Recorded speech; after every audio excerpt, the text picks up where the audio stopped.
السلام علیکم میرے پیارے عزیز دوستوں، آج کی اس ویڈیو میں ہم آپ لوگوں کو بتانے والے ہیں کہ فرعون کی لاش پر ہر سال چوہے کیوں چھوڑے جاتے ہیں۔ کیا فرعون کے بال اور ناخن ابھی بھی بڑھتے ہیں؟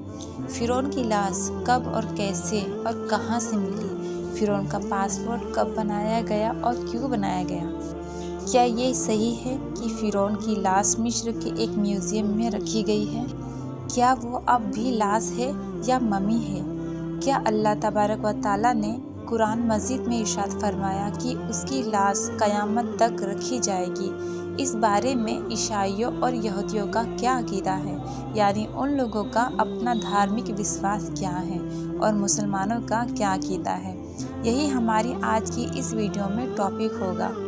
پیارے دوستو، سال 1891 سے پہلے اس دنیا کا کوئی انسان نہیں جانتا تھا کہ خدائی کا دعویٰ کرنے والا فرعون کی لاش کا کیا ہوا تھا، یا ان کی باقیات یعنی ان کی اوشیش کہاں ہے، یا کہیں ہے بھی یا نہیں۔ سبھی آسمانی کتابوں میں اس واقعہ کا ذکر ڈیٹیل کے ساتھ ملتا ہے کہ اللہ کے پیغمبر حضرت موسیٰ علیہ السلام اور بنی اسرائیل قوم کا پیچھا کرتا ہوا ایک فرعون پانی میں ڈوب کر اپنی فوج سمیت مر گیا تھا، جبکہ حضرت موسیٰ علیہ السلام اور ان کے قوم کو پانی نے اللہ کے حکم سے گزرنے کا راستہ دے دیا تھا، مگر اس کے بعد اس کا کیا ہوا تھا؟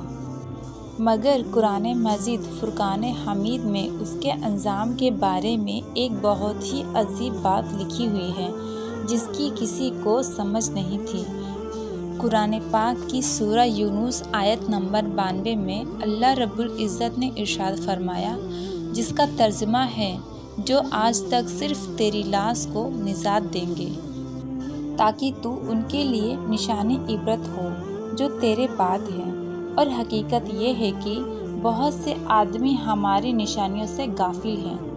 دوستو، یہ واقعہ آج سے 3500 سال پہلے پیش آیا تھا۔ فرعون کی ڈوب کر مرنے کے بعد سمندر نے اس کی لاش کو اللہ رب العزت کے حکم سے باہر پھینک دیا، جبکہ باقی لشکر کا کوئی نام و نشان نہیں ملا۔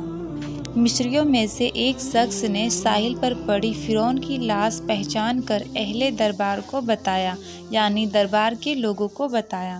فرعون کی لاش کو محل پہنچایا گیا۔ درباروں نے مسالے لگا کر اسے پرشان اور احترام کے ساتھ تابوت میں رکھ کر محفوظ کر دیا۔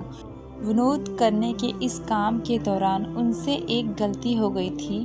وہ سگندھت پدارتھ یعنی وہ سگندھت مسالے جو لاش کے اوپر ملا جاتا ہے، اسے ونود کرنا کہتے ہیں۔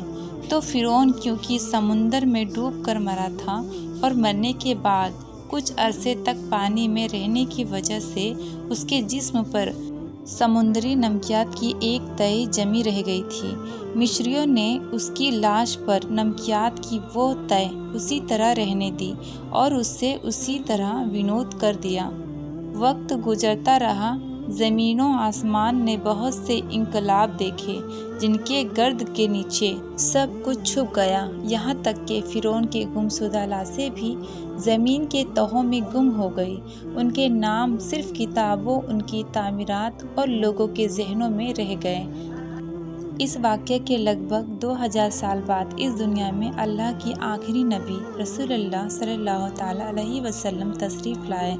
ان پر نازل ہونے والی آخری کتاب قرآن مجید میں فرعون کے قصے بڑی ڈیٹیل کے ساتھ بیان کیے گئے تھے، اور اس سلسلے میں اس فرعون کا جسم محفوظ رکھنے کی بابت آیت بھی نازل ہوئی تھی، جس کی سچائی پر سب ایمان والوں کا پکا یقین تو تھا، مگر وہ سمجھنے سے ناکام تھے کہ اسے خدائی کا دعویٰ کرنے والے کی لاش کہاں محفوظ کی گئی ہے اور کیسے اسے عبرت کا نشانہ بنایا جائے گا۔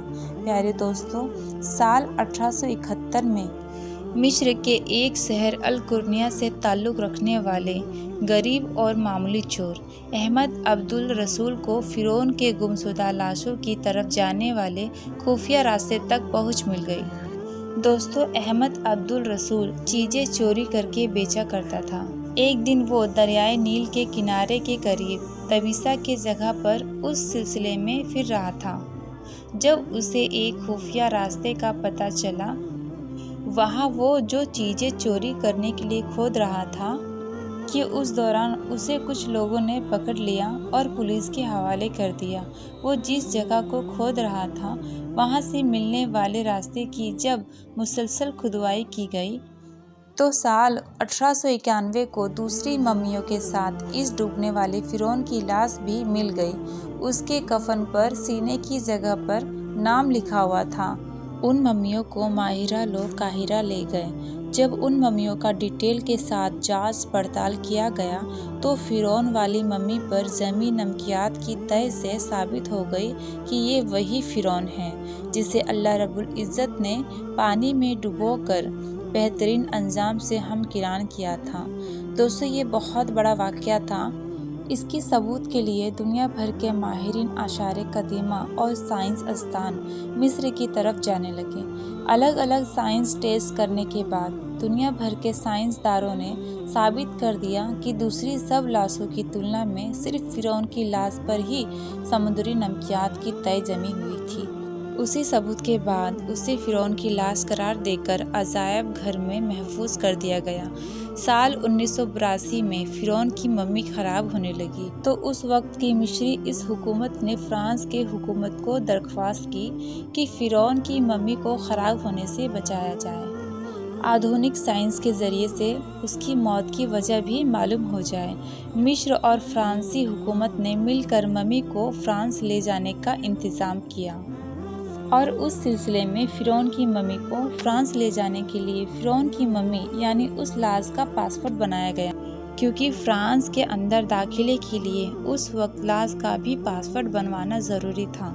दोस्तों, कहा जाता है कि जब फिरौन की लाश को फ्रांस पहुंचाया गया तो एयरपोर्ट पर उस दौर के फ्रांसीसी सदर खुद हुकूमत के जितने भी बड़े बड़े लोग थे तमाम लोग और फौज के ऑफिसरों के साथ इस्तकबाल के लिए मौजूद थे। फिरौन की लाश का इस्तकबाल किसी बड़े जिंदा बादशाह की तरह किया गया।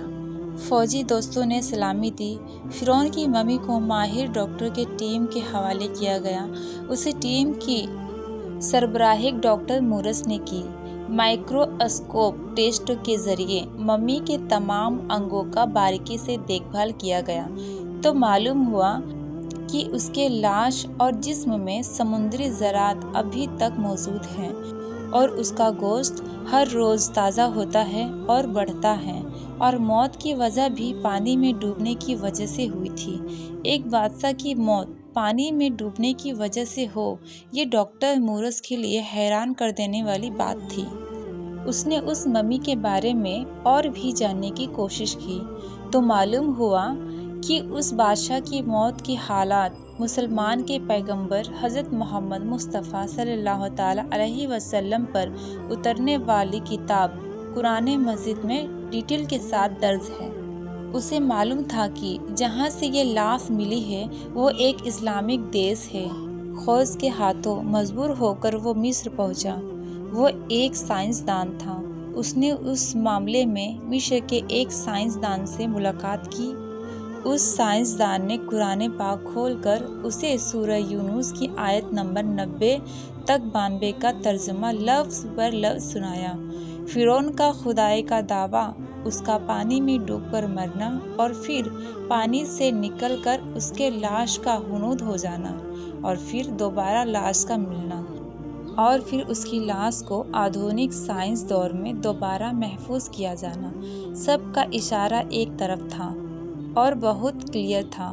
दोस्तों, ये अल्लाह रब्बुल इज़्ज़त की शान, मकाम और मर्तबा है और उस फिरौन ने जिसने खुदाई का दावा किया और उस परवरदिगार आलम के मुकाबले में आया, उसके लाश को क़यामत तक निशाने इबरत बना दिया।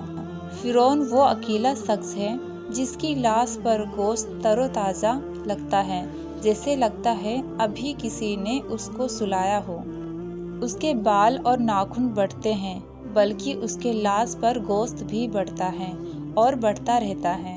हर साल 15 मार्च को इस म्यूज़ियम में चूहे रखे हुए हैं जो उसके ऊपर छोड़े जाते हैं और वो उसका बड़ा हुआ गोश्त खा जाते हैं और फिर उसकी ड्रेसिंग की जाती है और उसको दोबारा शीशे के अंदर रखा जाता है। प्यारे दोस्तों, फिरौन की लाश के बाल आंखें बिल्कुल सही, हर चीज़ बिल्कुल सही सलामत है। वो लगता नहीं कि ये 3500 साल पुरानी मम्मी है। मम्मी और लाश में फ़र्क होता है।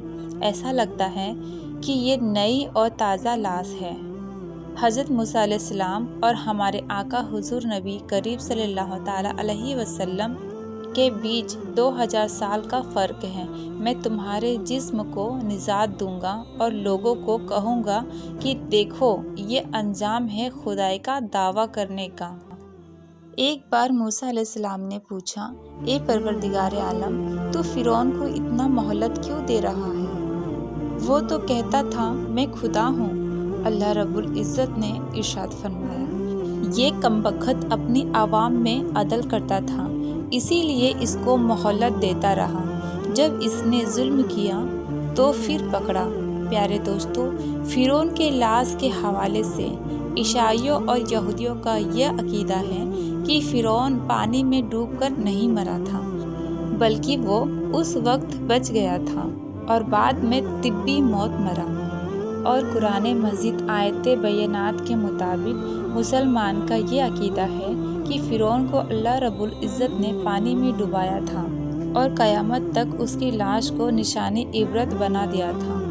डॉक्टर मूरस ने आयत का तर्जुमा सुना तो उसी वक्त पुकार उठा, अल्लाह सच्चा है, कुरान सच्चा है और अल्लाह का नबी इमामुल अंबिया जनाब हज़रत मोहम्मद मुस्तफ़ा सल्लल्लाहु ताला अलैहि वसल्लम सच्चा है।